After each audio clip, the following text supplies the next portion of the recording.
আমি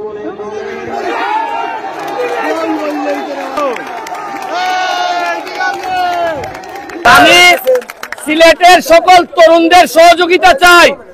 আমি ৩৬০ জন আউলিয়ার উত্তরাধিকার যারা আছে তাদেরকে বলি, আমরা একত্রিত হওয়ার সময় আইছে। আমরা সোনার বাংলা বানাইতে চাই এবং সোনার বাংলা বানানোর জন্য বাংলাদেশের মধ্যে সিলেটের ছেলেরাই আগে আসবে, এইটাই আমি দাবি রাখি এবং আমি আশা করি আপনাদের টিমও ভালো টিম। আমাদের একটা উপজেলা থেকে আমরা একটা টিম করছি, আপনারা দেখবেন যে একটা উপজেলার ছেলেদেরকে লালন পালন করলে কত ভালো খেলতে পারে। আমি আপনাদেরকে দেখাই দিতে চাই যে নাইজেরিয়ান আর আফ্রিকান আনা লাগে না, নিজের ছেলের তলে বিনিয়োগ করলে কিভাবে নিজের ছেলেই অনেক মূল্যবান হয়ে যায়।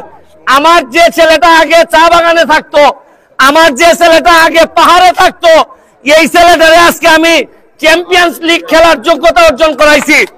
আমি আপনাদেরকে এইটা প্রমাণ করার জন্য আসছি। আবারও ধন্যবাদ জানাচ্ছি। আমি জানি আপনারা আপনাদের টিমের পক্ষে থাকবেন, তারপরও উপরে আল্লাহর নিচে আপনারা ছাড়া আমাদের কোনো গার্জিয়ান নাই। আশা করি অর্ধেক সাপোর্টার আমাদের পক্ষে থাকলে খেলাটা আশা করি সুন্দর হবে। এই দাবি রেখে আমি খেলা মাঠে যাচ্ছি।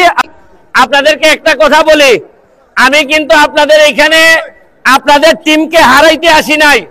আমি আসছি আমার সিলেটে বন্যার পরে, বন্যাতে আমার জীবনে আমি এত আইছি সিলেটে, আমার জন্মের পরে আমি এত আসি নাই সিলেটে।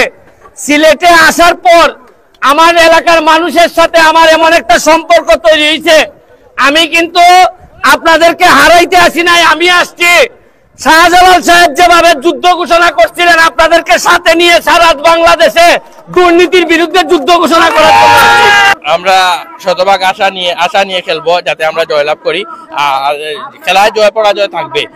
সব থেকে বড় হচ্ছে আমাদের গ্রাম বাংলার আগে একটা ঐতিহ্য ছিল বড় বড় মাঠে খেলা। এই খেলা থেকে আমরা দূরে চলে যাই। এই জায়গায় দেখলাম ব্যারিস্টার সুমন সাহেব যে উদ্যোগ নিয়েছেন খেলার জন্য, আমি ওনাকে সাধুবাদ জানাই এবং তারই দ্বারে বাহকিত হয় আমরা আমাদের এলাকায় আমাদের যে আগে হারিয়ে যাওয়া খেলাগুলা ফিরিয়ে আনতে আমরা এই খেলার মূলত, যাতে করে আমাদের নতুন জেনারেশন এটা দেখে শিখে এবং এর থেকে যদি কোনো একটা প্লেয়ার বাইর হয় কোনো সময় খেলতে, তো এটাই আমাদের সার্থকতা।